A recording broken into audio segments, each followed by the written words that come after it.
Founding doors closed last night. And I want to tell you what I saw because it was not what I expected. And there's a lesson in it whether you got in or not. And if you missed it and your stomach just dropped a little, stay to the end because I'm going to be honest with you about that too. Here's what I saw. I watched people who have been the best kept secret in their industry for years finally decide to stop being a secret. And the thing they all had in common, every one of them, was they almost didn't do it. They sat on the fence. They told themselves their thing was ordinary, and then something clicked and they moved. That's the whole ball game. Not talent. Talent they already had, but it was the move. Let me show you what the move does with two people because I don't want you to take my word for it. I want you to see it. First guy, John. He's a wholesaler in real estate. Now, if you know that world, you know every single one of them says exactly the same sentence. I buy houses for cash. All of them. It's a sea of identical people saying identical words. John was one of them. John was good at his job and invisible in his market, doing one, maybe two deals a month. And he was grinding. So we sat down and we found his $2 bill. And it wasn't a tactic. It wasn't a clever headline I made up. It was one thing he'd done and never thought to mention. He told me about this as almost a throwaway. One day, John was running late to go see a seller and he was hungry. So he picked up the phone and asked her what she wanted for lunch. She said Chipotle. So he showed up with it. They sat down, they ate, and she signed the contract.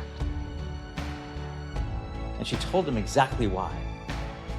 She said, "You thought enough about me to ask what I wanted for lunch." Sit with that. A wholesaler drives out to somebody's house on one of the worst days of their lives. It could be a foreclosure, a death, maybe a divorce, the house they have to let go of, and everybody else shows up like a vulture with a lowball offer. But John showed up with lunch. And he never once said it to a prospect because in his head, doesn't everybody? No, John, they don't. So we stopped saying I buy houses for cash, the exact sentence every other wholesaler on the planet says, and we started telling the world he's the guy who brings lunch to people on the worst day of their life. That's not a slogan. That's who he already was. We just held it up to the light. Same John, same business, same market, but new story.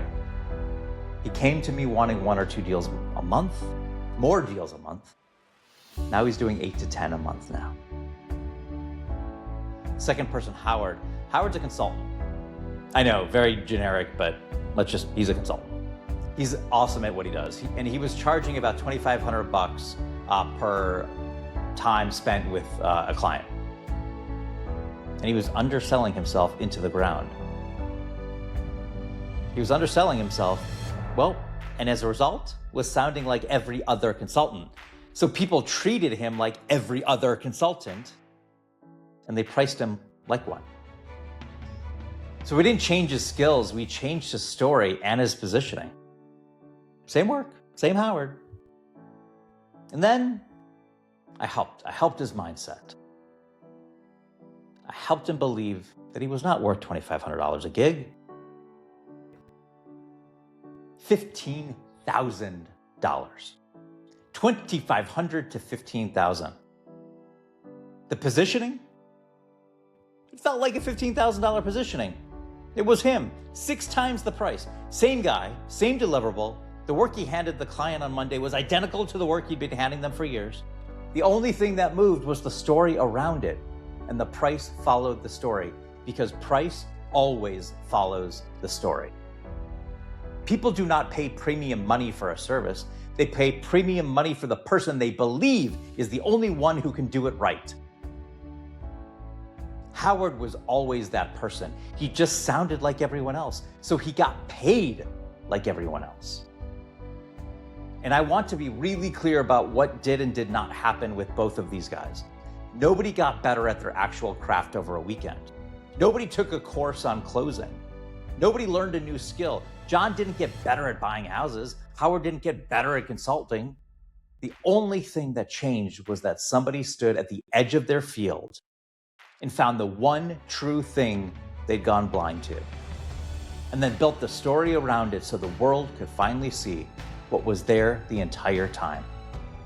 That's it. That's the entire difference between a $1 bill and a $2 bill. Same paper, different story. And it's available to you right now, sitting in your own history, whether you were in that founding room last night or not. Now here's an honest part I promised you. The public founding doors closed last night. That was real.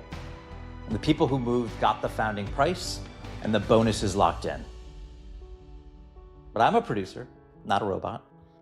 And this is the founding class. So I built a little room for the person who watched all week, felt every word of it, and just needed one more day to get their nerve up. Maybe that was you. Maybe you had the page open last night and your finger hovered over the button and the old voice showed up. The one that says, "Who am I to do this?